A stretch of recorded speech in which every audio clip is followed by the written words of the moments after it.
Selamat datang di channel Cerita Cinta. Channelnya cerita cinta romantis. Sebelum lanjut, mohon dukungannya dengan like dan subscribe dulu.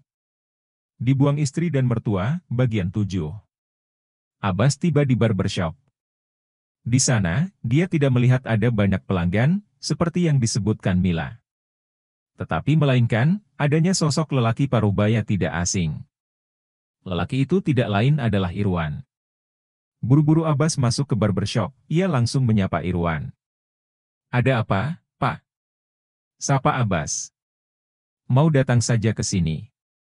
Soalnya kamu nggak ada menghubungiku sejak kemarin," sahut Irwan. "Maaf, Pak.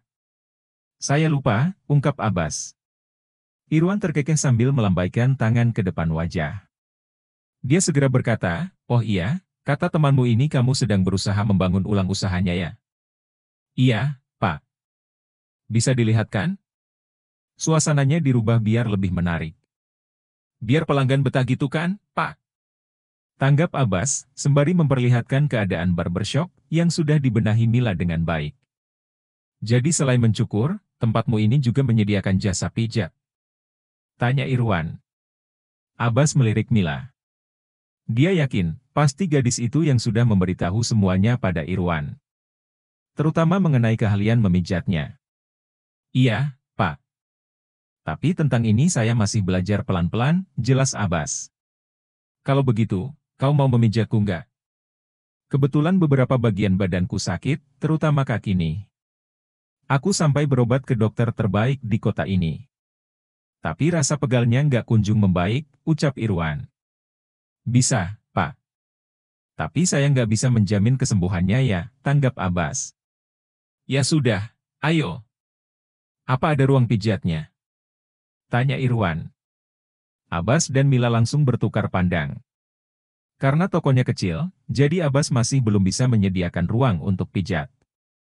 Ia lantas menjelaskan semua itu pada Irwan. Irwan terdiam, dia juga memperhatikan barbershop Abbas dengan serius. "Tempat ini memang sangat kecil, bagaimana kalau begini saja? Aku akan memberikanmu tempat yang lebih besar," imbuh Irwan. Mata Abbas membulat. "Saya nggak yakin, Pak. Soalnya saya nggak punya uang untuk membayar tempat yang lebih besar," ungkapnya. "Sudah. Jangan pikirkan biayanya, pokoknya kau siap-siap saja buat pindah. Terus pikirkan strategi untuk memajukan usahamu," kata Irwan. "Bapak serius?" Abbas merasa sulit untuk percaya. "Iya. Anggap saja ini sebagai terima kasih, dan juga perasaan senangku karena masih bisa menemukan lelaki yang jujur sepertimu. Sungguh. Anak lelakiku saja sering membohongiku," ungkap Irwan. Dia menggeleng kecewa saat mengingat kelakuan anaknya sendiri. "Terima kasih banyak, Pak. Saya senang sekali. Tapi nanti kalau usaha saya sukses, saya pasti akan bayar semuanya," balas Abbas kesenangan. Irwan menepuk pundak Abbas. "Kau mengingatkanku dengan masa mudaku, masa saat aku berusaha berjuang keras sepertimu," tuturnya. Mila yang sejak tadi mendengar semuanya, merasa ikut senang. Dia dan Abbas diajak Irwan untuk makan siang bersama, mereka makan di restoran. Setelah berbicara banyak, Irwan membuat janji akan menyiapkan tempat baru untuk usaha Abbas lusa nanti. Kini Abbas dan Mila diantar kembali ke barbershop, mereka baru turun dari mobil Irwan. Irwan langsung pergi, karena orang sepertinya tentu sangat sibuk. Sementara itu, Abbas bingung, karena melihat ada beberapa orang berdiri di depan barbershopnya. Dahinya berkerut dalam. "Kenapa pada rame-rame di depan barbershopku?" gumam Abbas. "Itu pasti efek promosi yang sudah kulakukan," sahut Mila. "Apa?" Abbas menatap Mila, menuntut penjelasan lebih lanjut dari gadis itu. "Iya, aku sudah mempromosikan tokomu di akun media sosialku. Kebetulan pengikutku lumayan banyak," ungkap Mila. "Coba lihat," pinta Abbas. Mila lantas membuka akun media sosialnya. Lalu, dia tunjukkan foto promosi yang dibuatnya untuk Abbas. "Oh iya, aku lupa minta izin. Aku mengambil foto yang ada di akunmu," kata Mila dengan senyuman kecut. Pupil mata Abbas membesar. Atensinya tertuju pada tulisan, Dujakur. Duda pijat dan cukur, kapan lagi bisa ketemu duda tampan yang begini? Selain itu, ada foto dirinya di bawah tulisan tersebut. Mila. Apa-apaan ini? Dujakur? Abbas langsung menimpali Mila. Kenapa? Itu tak salah kan? Tanggap Mila, sembari mengulurkan dua tangannya ke depan. Abbas mendengus kasar, sambil memutar bola matanya. Dia memilih tak terlalu memprotes Mila. Dirinya segera menghampiri barbershop, lalu menanyakan maksud kedatangan orang-orang yang berdiri di sana. Ada sekitar 3 orang perempuan dan 4 pria di sana. 3 perempuan ingin dipijat, sementara keempat laki-lakinya meminta ingin dicukur.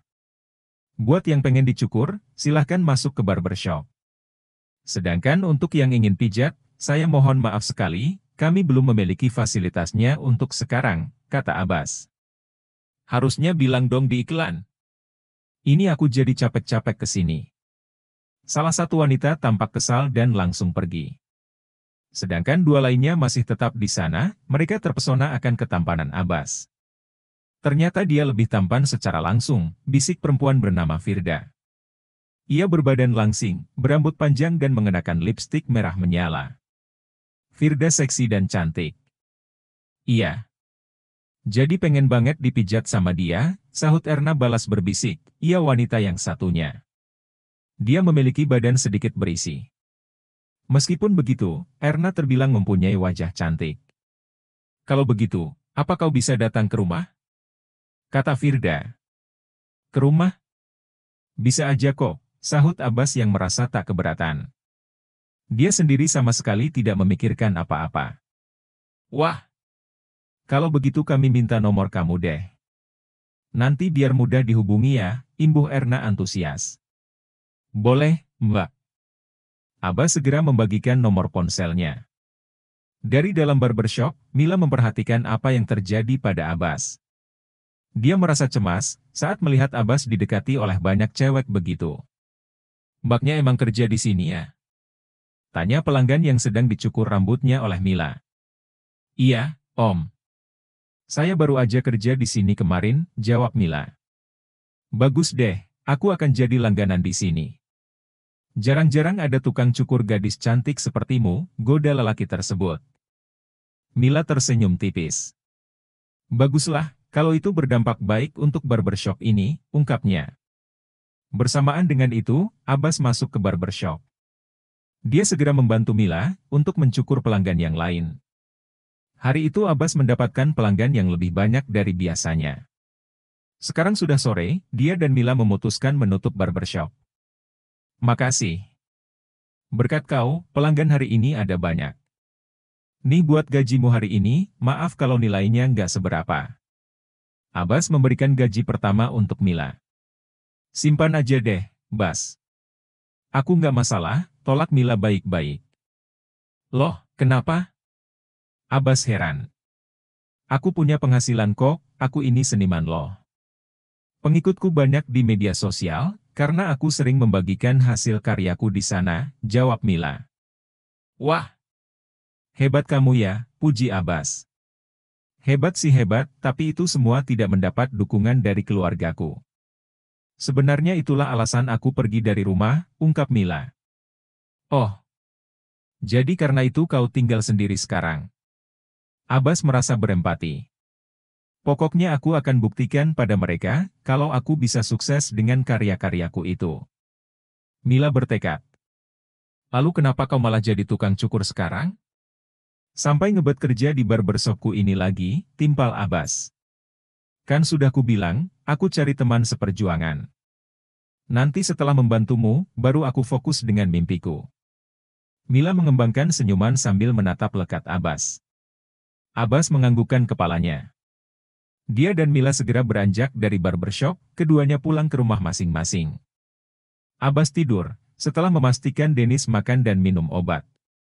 Namun tak berselang lama tertidur, Abbas mendapat panggilan telepon dari Mila. Abbas! Tolong aku! Tolong! Seru Mila dari seberang telepon. Abbas sontak kaget, mendengar Mila terdengar panik dan meneriakkan kata tolong beberapa kali. Kenapa, Mil? Tanya Abbas. Ada api, Bas? Rumahku dipenuhi api. Aku nggak bisa keluar dari kamar dan sudah berteriak tolong, tapi nggak ada orang yang dengar. Teriak lebih kencang lagi. Aku akan menghubungi pemadam dan langsung ke sana. Abbas bergegas pergi dari rumah. Dia lagi-lagi harus menitipkan Dennis kepada tetangganya sebentar. Setibanya di rumah Mila, Abbas melihat sudah ada banyak kerumunan di sana. Sepertinya teriakan Mila sudah berhasil.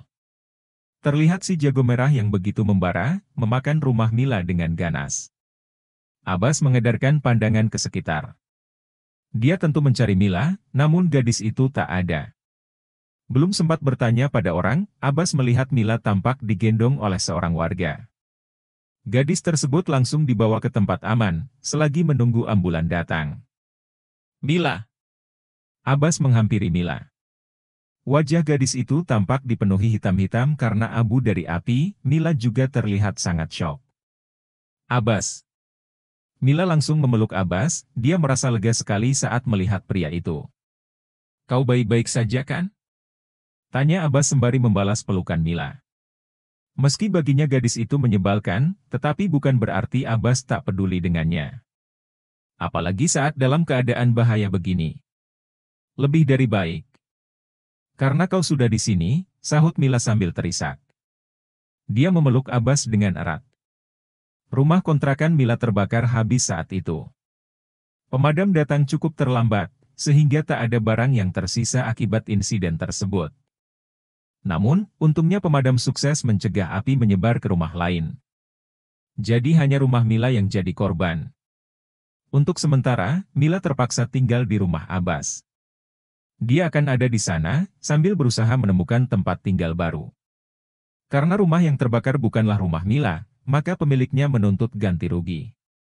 Apalagi setelah mendengar Mila mengaku, kalau penyebab terjadinya kebakaran, karena dirinya lupa mematikan kompor saat memasak air. Kini Mila sudah berada di rumah Abbas, dia duduk termenung. Masih dalam keadaan acak-acakan dan kotor, Mila duduk di sofa sambil menatap ke jendela. Apa kau sudah makan?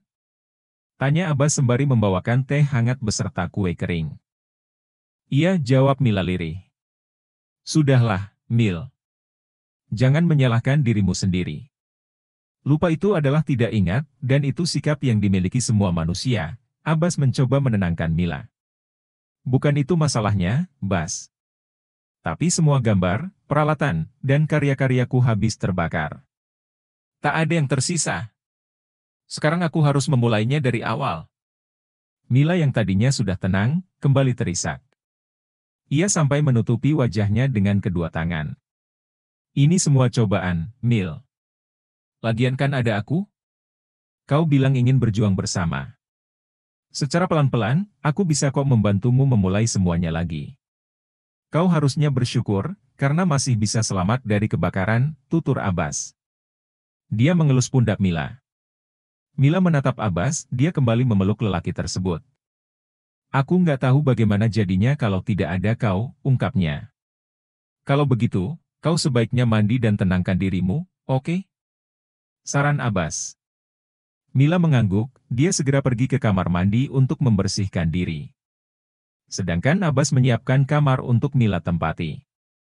Kebetulan, rumah peninggalan neneknya itu memiliki 3 buah kamar.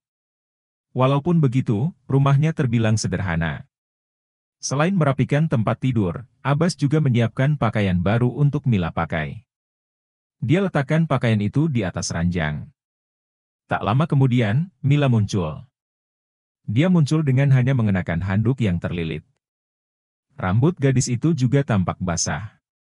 Belahan kembar dan bawah hapanya jadi terpampang nyata. Abbas membulatkan mata, dia menenggak ludahnya 1 kali. Buru-buru Abbas keluar dari kamar.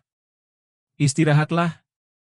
Kalau ada apa-apa, aku ada di kamar sebelah, ujarnya. Mila tersenyum dan mengangguk. Kala itu, rasa sukanya pada Abbas semakin bertambah. Bukan hanya karena kebaikan hati lelaki tersebut, namun juga karena perhatiannya. Tari benar-benar bodoh mau melepas lelaki sebaik Abbas. Udah tampan kebangetan, pekerja keras, baik lagi, gumam Mila. Dia yang merasa lebih tenang, segera tidur. Satu malam berlalu. Mila terbangun saat mendengar ada suara aktivitas dari dapur. Ia beringsut ke tepi kasur, sambil menoleh ke jam dinding. Di sana waktu baru menunjukkan jam 5:30 pagi. Masih pagi sekali, gumam Mila. Namun dia tetap beranjak ke dapur. Mila juga tak lupa mengambil handuk karena ingin mandi. Ketika memasuki dapur, Mila melihat meja makan telah tersaji sarapan. Dia yakin, orang yang menyiapkan semua makanan itu adalah Abbas. Mila mengedarkan pandangannya untuk mencari Abbas. Akan tetapi lelaki itu sama sekali tak terlihat. Namun setelah didengar baik-baik, terdengar suara gerasak-gerusuk di belakang.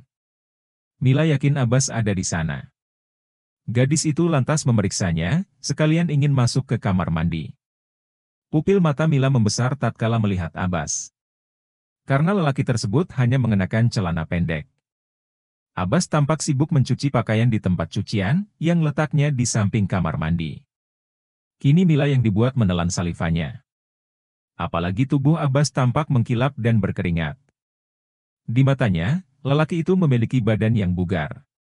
Berkulit putih dan mempunyai otot bisep yang menggoda. Terlebih, kala itu perut buncit Abbas sudah mengempis. Mungkin karena, lelaki tersebut hanya makan secukupnya setelah bercerai dari Tari. Abbas juga merasa lebih sering menggerakkan tubuhnya.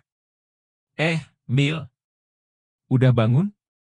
Abbas ternyata menyadari kehadiran Mila, yang sejak tadi memandanginya dari belakang. Iya. Aku mau mandi, jawab Mila tergagap. Kalau masih merasa nggak enak, mendingan kamu nggak usah ke barbershop hari ini, kata Abbas. Jangan begitu, Bas. Justru gara-gara kebakaran, aku malah jadi semangat untuk kerja, sahut Mila. Ya sudah deh kalau begitu. Abbas mengangguk, dan kembali fokus mencuci pakaian. Sedangkan Mila segera melangkah memasuki kamar mandi. Setelah memakan waktu beberapa menit untuk mandi, Mila akhirnya keluar dari kamar mandi. Dia melilit handuknya ke tubuh seperti tadi malam. Yang ada di pikiran Mila hanyalah Abbas. Bahkan, saat mandi saja dia terus memikirkan lelaki tersebut. Saat keluar dari pintu kamar mandi, mata Mila langsung melirik ke arah Abbas. Namun hal itu harus membuatnya bernasib nahas. Karena ingin terus menatap Abbas, dia jadi terpeleset dan jatuh. Ah! Mila refleks berteriak. Mendengar itu, Abbas panik. Dia langsung menghampiri Mila karena ingin membantu. Betapa terkejutnya Abbas, tatkala melihat handuk Mila terlepas. Meskipun begitu, dia tak bisa melihat penampakan tubuh Mila seutuhnya. Sebab, bagian yang terbuka hanya bagian samping. Namun kala itu Abbas bisa melihat jelas, salah satu si kembar. Dengan cepat Abbas membantu Mila berdiri, dia memilih mengabaikan apa yang dirinya lihat. Kau nggak apa-apa? Tanya Abbas sambil memegangi handuk Mila, agar tubuh gadis itu tidak ada yang terekspos lagi. Mila menggeleng, dia justru memancarkan tatapan lekat pada Abbas. Yakin? Tanya Abbas lagi. Dia berusaha keras mengabaikan tatapan Mila, yang terasa aneh dan membuatnya nyaris salah tingkah. Maaf, aku udah nggak tahan lagi, Bas. Ungkap Mila. Apa maksud Abbas ingin bicara? Namun Mila sudah memagut Abbas, gadis itu bahkan melepas handuknya. Seketika, tubuh Mila menempel ke tubuh Abbas yang sedang hanya mengenakan celana pendek. Abbas tentu terkejut dengan serangan Mila. Tetapi sebagai lelaki normal, mana mungkin dia menolak serangan nikmat itu. Apalagi Abbas sudah berpuasa cukup lama. Hubungan nikmat yang terakhir kali dia lakukan pada Tari, sebenarnya tidaklah cukup memuaskan baginya. Bersambung.